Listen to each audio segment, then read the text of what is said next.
नमस्कार, स्वागत है साहित्यिक झरोका चैनल पर। आज हम करेंगे श्रीलाल शुक्ल जी द्वारा रचित उपन्यास राग दरबारी का उद्देश्य या इसमें जो महत्वपूर्ण विषय उठाए गए हैं उनके बारे में आज हम जानेंगे। तो आइए देखते हैं।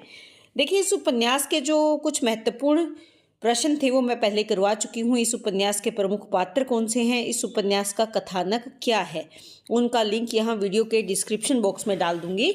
तो आज हम जानेंगे कि राग दरबारी जो उपन्यास है इसमें प्रमुख विषय कौन कौन से उठाए गए हैं। जब ये प्रश्न आता है आपके पेपर में तो आप इसकी भूमिका ज़रूर लिखें यहाँ पर, क्योंकि पहले मैं सारा करवा चुकी हूँ तो यहाँ सिर्फ प्रमुख विषय के बारे में मैं चर्चा कर रही हूँ। लेकिन अगर ये प्रश्न के तौर पर आपके सामने आता है पेपर में तो आप पहले इसकी भूमिका लिखें, जिसमें आप ये बताएं कि राग दरबारी उपन्यास क्या है, किसके द्वारा लिखा गया है, इसमें मूल कथानक क्या है, वो ज़रूर आप यहाँ बताएंगे। तो इसमें जो पहला पॉइंट बनाएंगे वो बनाएंगे भ्रष्टाचार और सत्ता की गतिशीलता का चित्रण इसमें किया गया है। यह उपन्यास ग्रामीण समाज के विभिन्न स्तरों पर भ्रष्टाचार का सजीव चित्रण करता है। सहकारी समिति और विद्यालय पर वैद्य जी का नियंत्रण यह दर्शाता है कि जन कल्याण के लिए बनी संस्थाओं का किस प्रकार व्यक्तिगत लाभ के लिए दुरुपयोग किया जाता है। कौन कौन सी संस्थाएं हैं, एक तो सहकारी समिति है और दूसरा कौन सा है, विद्यालय है। ये है तो समाज के लिए, लेकिन वैद्य जी का इस पर विशेष तौर पर नियंत्रण है और वो व्यक्तिगत लाभ के लिए इन संस्थाओं का दुरुपयोग करते हैं। सत्ता संघर्ष ग्रामीण जीवन पर हावी है, जहां व्यक्ति छल, चापलूसी और बाहुबल का प्रयोग करके अपना नियंत्रण बनाए रखते हैं। व्यापक भ्रष्टाचार शासन और सार्वजनिक संस्थानों में नैतिक मूल्यों के पतन को भी उजागर करता है। दूसरा आप यहाँ पर पॉइंट बनाएंगे राजनीति और नौकरशाही का चित्रण यहाँ किया गया है, यह प्रमुख विषय के रूप में ये लिया गया है।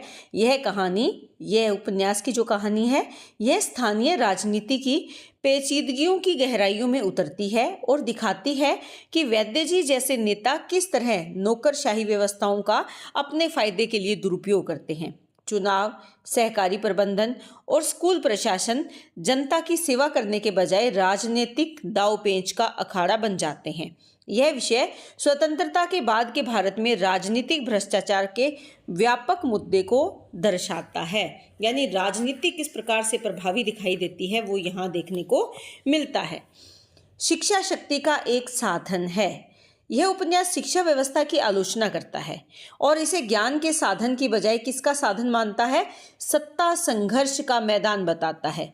लंगड़ सिंह के नेतृत्व में शिवपालगंज का हाई स्कूल गुणवत्तापूर्ण शिक्षा प्रदान करने की बजाय राजनीतिक प्रभाव और भ्रष्टाचार पर अधिक केंद्रित है।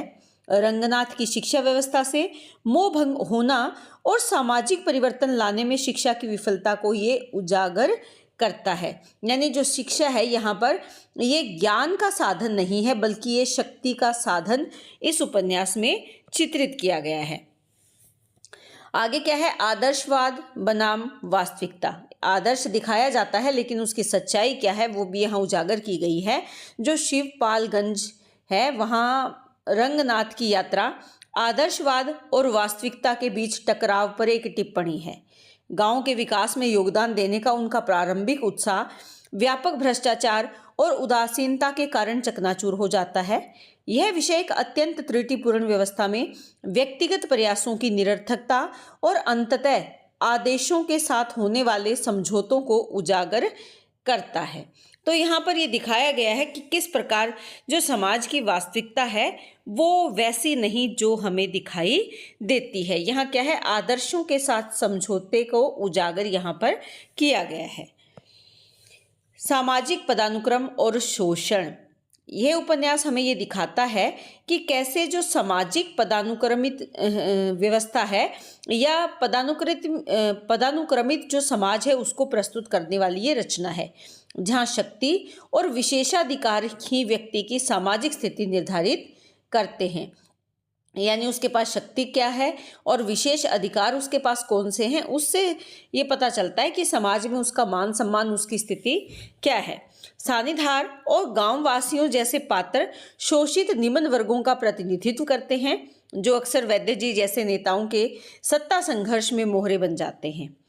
यह विषय सामाजिक आर्थिक विभाजन और हाशिए पर पड़े समूहों की सीमित स्वायत्तता को रेखांकित करता है। तो यहाँ जिसके पास शक्ति है उसकी सामाजिक स्थिति अच्छी है, जिसके पास शक्ति नहीं है उसका शोषण किया जाता है।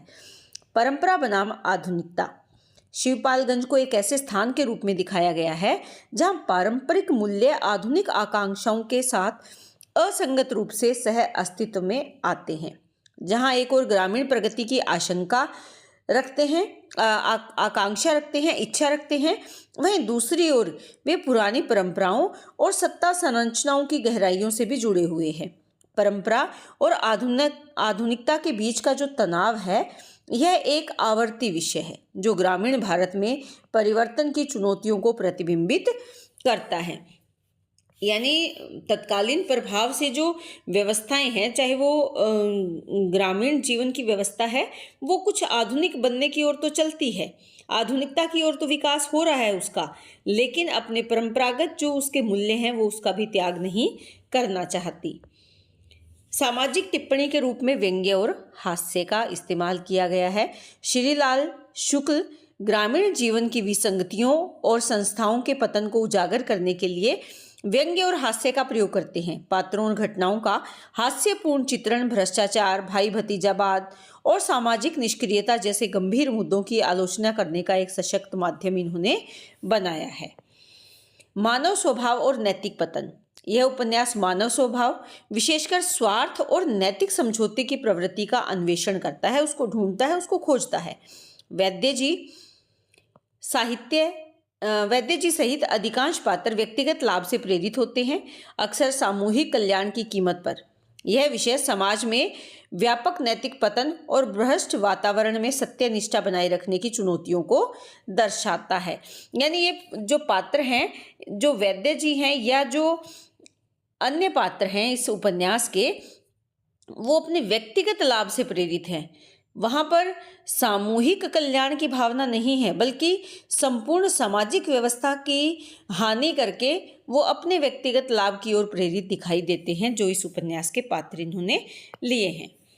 मोह भंग और त्याग का चित्रण इसमें किया गया है। रंगनाथ की निराशा गांव वालों की व्यापक हताशा को दर्शाती है।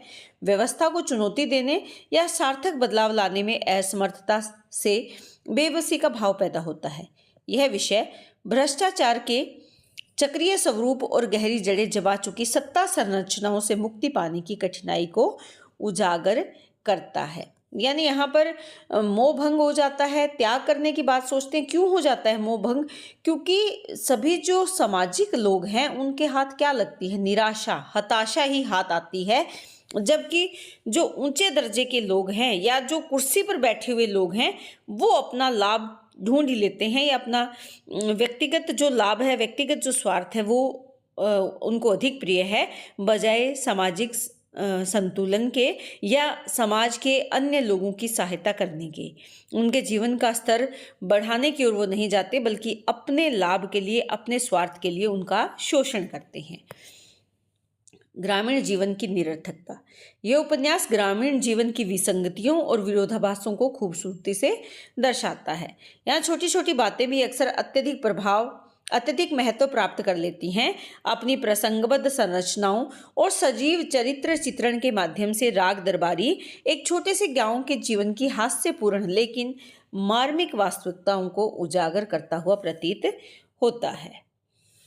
तो इस तरह से कह सकते हैं कि ये विषय राग दरबारी को स्वतंत्रता के बाद के ग्रामीण भारत पर गहन टिप्पणी बनाते हैं, जो मानवीय व्यवहार और सामाजिक पतन की जटिलताओं का पता लगाने के लिए हास्य को तीखी सामाजिक आलोचना के साथ मिलता है। देखिए, जब भारत आज़ाद हुआ था तो भारतवासियों की बहुत सारी आकांक्षाएं थी कि आज़ादी के बाद हमारे जीवन में नया बदलाव आएगा और वो बदलाव सकारात्मक होगा, लेकिन ऐसा हुआ नहीं।